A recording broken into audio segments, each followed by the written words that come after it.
بسم اللہ الرحمن الرحیم۔ عزیزان من، آج جون 1984 کی 8 تاریخ ہے اور درس قرآن کریم کا آغاز سورہ النازعات سے ہو رہا ہے، سورۃ 7-9۔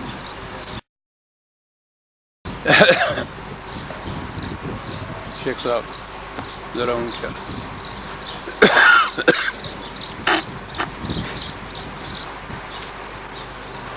جیسا کہ میں نے سابقہ درس کے آخر میں کہا تھا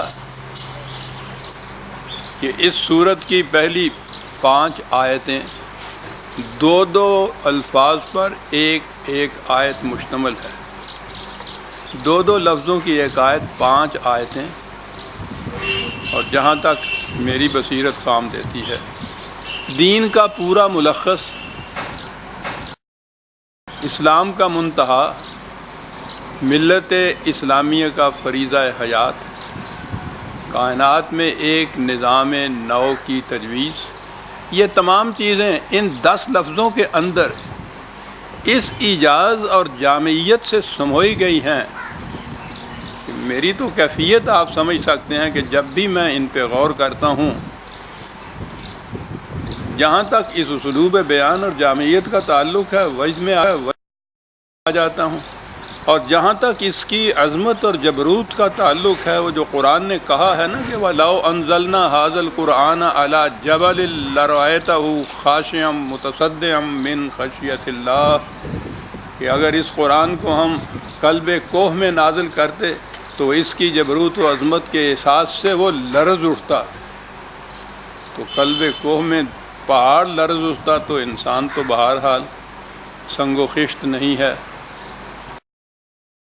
میری کیفیت یہی ہوتی ہے، جب بھی میں ایسے مقامات پہ آتا ہوں تو اس کے اس جبروت و عظمت جسے کہا گیا ہے اس سے لرز اٹھتا ہوں، اور پھر انہیں اپنے الفاظ میں بیان کرنا، ان کی تشریح کرنا، یہ بڑا جرأت طلب معاملہ ہی ہوتا ہے۔ تو اللہ سے دعائیں مانگ کر ایسے ان چیزوں کے اوپر میں آتا ہوں، ورنہ ہمت نہیں پاتا۔ تو ٹھیک کہا گیا تھا کہ وہ حرف راز کہ مجھ کو سکھا گیا ہے، وہ حرف راز کہ مجھ کو سکھا گیا ہے جنوں، خدا مجھے نفس جبرائیل دے تو کہوں۔ اس کے لیے نفس جبرائیل کی ضرورت ہوتی ہے، میں کہاں اور یہ مقام کہاں۔ کوشش کروں گا کہ اپنی وسعت کے مطابق میں کچھ عرض کر سکوں، لیکن پہلے اس کے لیے کچھ تمہیدی تعارف کی ضرورت ہوگی۔ دنیا میں پہلے افراد کو لیجئے تو ہر فرد کا مقصد، اگر وہ مذہب پرست ہے تو اس کا مقصد ہے اپنی نجات۔ وہ اسی کی فکر میں غلطاں اور پیچاں رہتا ہے، کوشش کرتا ہے، صحیح کاوش کرتا ہے، مشقتیں کرتا ہے، ریاستیں اٹھاتا ہے، اپنی نجات۔ اسے اس کی فکر نہیں ہوتی کہ ہمسایہ کی نجات بھی ہوتی ہے یا نہیں، اپنی نجات۔ دنیا دار ہے تو اس کے لیے اپنی زندگی، خوشحالی کی زندگی، فارغ البالی کی زندگی، کامیابی کی زندگی، اپنی زندگی۔ فرد سے اگر قوموں تک آپ جاتے ہیں تو وہ تو نظر آتا ہے کہ ہر قوم اپنے استحکام، اپنی توانائی، اپنے غلو اور اپنے غلبہ، اس کی فکر میں رہتی ہے، خواہ اس کے لیے اسے دوسری 10 قوموں کا خون بھی کیوں نہ نچوڑنا پڑے۔ قوم کا ہیرو وہ ہوتا ہے جسے پیٹریوٹک کہتے ہیں، محب وطن۔ یہ محب وطن کیا ہوتا ہے؟ اپنی قوم کے مفاد کے لیے، اس کا سوال ہی نہیں کہ کس قوم کا گلا گھونٹ رہا ہے وہ۔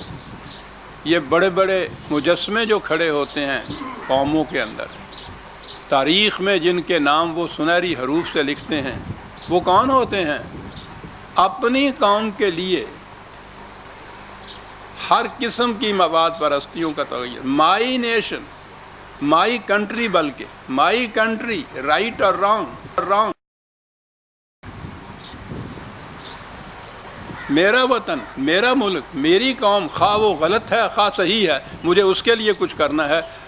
اور جتنا کوئی اس کے لیے ایسا کرے، اور لارڈ آرڈے تھا، اس نے یہ کہا تھا کہ جو کچھ ہم اپنی وطن یا قوم کے لیے، ملک کے لیے کرتے ہیں، اگر نجی طور پر اپنی ذات کے لیے کریں تو کتنے بڑے شیطان کہلائیں۔